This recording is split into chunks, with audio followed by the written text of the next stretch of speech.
All right, continuing on from concrete music. I had mentioned this, right? Tape music of tape. This is where you sort of begin your sampling, your electronic music. Okay, this is because the serialism is still orchestral music.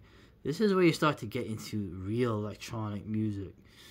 In this case, the music coming from sampling actual sounds rather than in creating these weird sounds from oscillators and other envelopes and filters and other weird things, also derived from German technology, from the war, always the war. But Hollywood Gothic, how this get the now late David J. Skal. This is basically, what is this, right?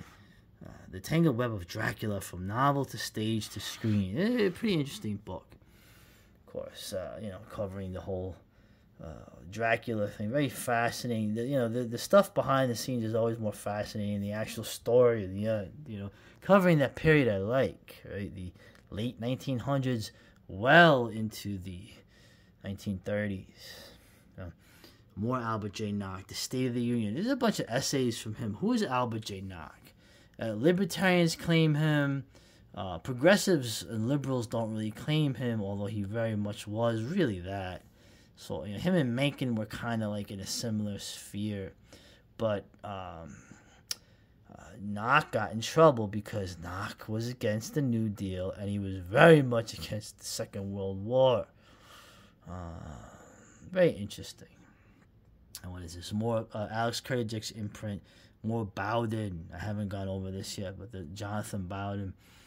I had gone over this, Terror on Tape, this book here. Basically, Billboard published it. O'Neill had very interesting short reviews of VHS. This is home video at the time. DVD. I mean, I bought this book in '94. There was no DVD. Was very rare, if at all, at this point. You had Laserdisc. If anybody remembers Laserdisc. But this was actually, like I said, he was kind of cheeky, kind of campy. I think it was just, I think he was gay. I don't know. But spot on for the most part. There are a few things I disagree with, but this thing is falling apart, and it's very hard to find, apparently. Goldman. Who is that? Emma Goldman. My Disillusionment in Russia. From my anarchist days. Emma Goldman is still kind of interesting to me, all the things aside. This is a great book. You're seeing the Russian Revolution. It wasn't just a Bolshevik revolution. You had the whole entire left, anarchists, social democrats, like Ayn Rand at the time, anarchists. Emma Goldman was very interesting. Kind of sort of ejected from America during the Red Scare after the war. Very interesting look into it. You see Zionists in this, right? You see the anarchists getting absolutely eradicated by the Bolsheviks. And of course, just like Orwell years later, she sort of had to get out of Soviet Russia. It'd be very disillusioned. Also, it was interesting too. She mentions Kropotkin in this. I always had a soft spot for Peter Kropotkin, if you know who he is. But that was wild. That was a long time ago that I had a soft. These people were all, in the end, the anarchists. It was all romantic fools. They did a lot of damage, but I still feel like I'm an anarchist in heart, though. Going now to the opposite, Julius Evola, a traditionalist, confronts fascism. Okay, well, of course, Evola, this guy, like I said, this guy is like Bowden, the great late Jonathan Bowden has said, Evola is probably to the right of almost everybody you can think of. Okay, this man thought fascism was too populist, too liberal. Okay, it was interesting. He had to have more influence, obviously, on the German. There's another book on that, like the SS. He sought to the idea of an esoteric order fascinated him more than the fascism. But he does make some good marks in here. He also mentions how the the Italians who could hold their heads up high, like I said, were the ones who continued to fight on against the Allies and the RSI. He mentions that in here. So, Michael O'Mara, who is this dude? This dude has virtually disappeared. This is what I'm talking about, a communist who eventually then becomes, I guess you could say, a third positionist, nationalist, white nationalist, I guess you'd say.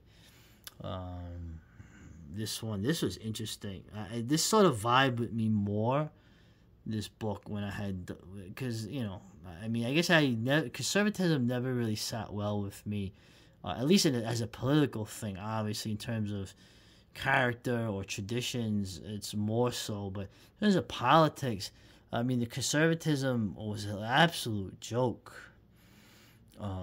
It could be easily dismantled by any knowledgeable leftist who would have a much harder time, almost an impossible time, actually dealing with the third positionist in any capacity.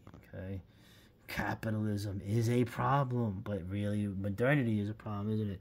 And this other book here, I forgot, this is Arctos Press, New Culture, New Right. This is him talking basically about the New Right. Who are the New Right?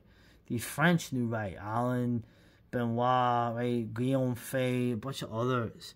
Basically French right-wingers who sort of translated a lot of the German conservative revolutionaries, as they're sort of called after the fact.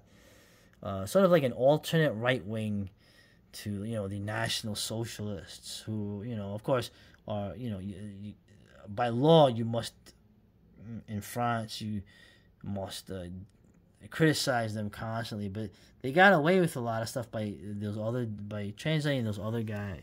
So still very interesting, very intellectual, very unlike American anything. And what is this book? There's no name on the binder, but I know this one. No Treason. Lysander Spooner, part of the Second International, a socialist libertarian, once again, businessman, formed his own postal service that the government shut down. Okay, I mean, he was too efficient for them. But No Treason was very interesting, essentially stating, amongst other things, that of course the only people bound to follow the Constitution were the people that signed it, not the rest of us. But essentially explaining that the Southerners, the idea that they were traitors was absolutely ridiculous. Like I said, a very interesting guy, Lysander Spooner, a libertarian, socialist, anarchist, who is against slavery, but was also against the Northern War against the South. Very interesting guy. The Art of Noise, Futurist Manifestos. Okay, Luigi Russolo. In terms of modernist music, you had the man who made this cool painting, and I'll get into the futurists at some point. Luigi Russolo actually invented these weird noise machines. They were kind of like a crank with something striking a wound string, and the amplification, because these were not electronic instruments. They were kind of like boxes with big megaphones sticking out. That's how you made noise. That's how you increased your volume. You didn't have speakers or electronics.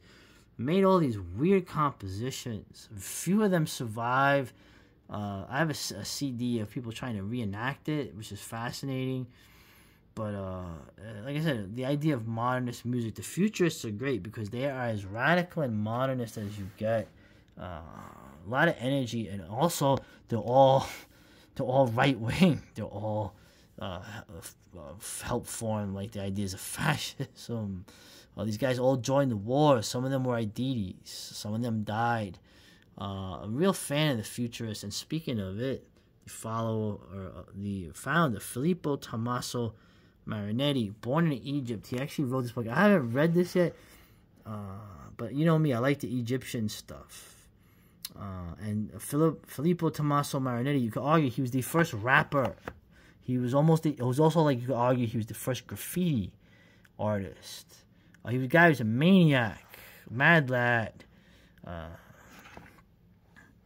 And this is also from an interesting publisher. Yeah, here you go. Here's the boys, man.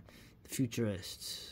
So these dudes, Dada guys, they will fight them. They will go after them and fight them like rival rappers or rival hardcore punk dudes. But who is this publisher? This Antelope Hill Publishing. I gotta get more stuff from them. They're in friggin' Allentown. Right? Yeah, my mom's hometown. Oh, the impending crisis of the South. Hinton Rowan Helper. This is interesting. A Southern abolitionist. Okay, who basically explains that. Right? Now, of course, it's Ostara is big on the racial stuff, and Hinton Rowan Helper is also big on that as well, particularly in later works. But the main thing about this book was the idea that slavery, chattel slavery, had to be gotten rid of. It was only a detriment to the South economically. It was not efficient. And the war bore that out. The South had no chance production-wise. So fascinating guy, Hinton Rowan Helper. Of course, a Southern abolitionist, so this dude had balls. This dude had a run for his life, unlike, Beecher Stowe and all of them up in New York and whatever, safe in their little pulpits. But interesting guy, because he also, his solution also to what to do after slavery was abolished. There's a reason you don't hear about him now. I'll leave it at that. This book, I find, if you go to Park Slope, Brooklyn, right, people will put their books, if they want to get rid of books, they'll put them on their porch. And then guys like me will walk by and look through and see what they have. What is this? Well, Karl Marx. Well, everyone forgets Karl Marx used to write for the New York Tribune, one of those papers that was already gone by the time I think, my father was born. Just to write an article for them. This book is a collection of his articles about the Civil War, and the unique, Marxist view, although there's no real Marxism at this time.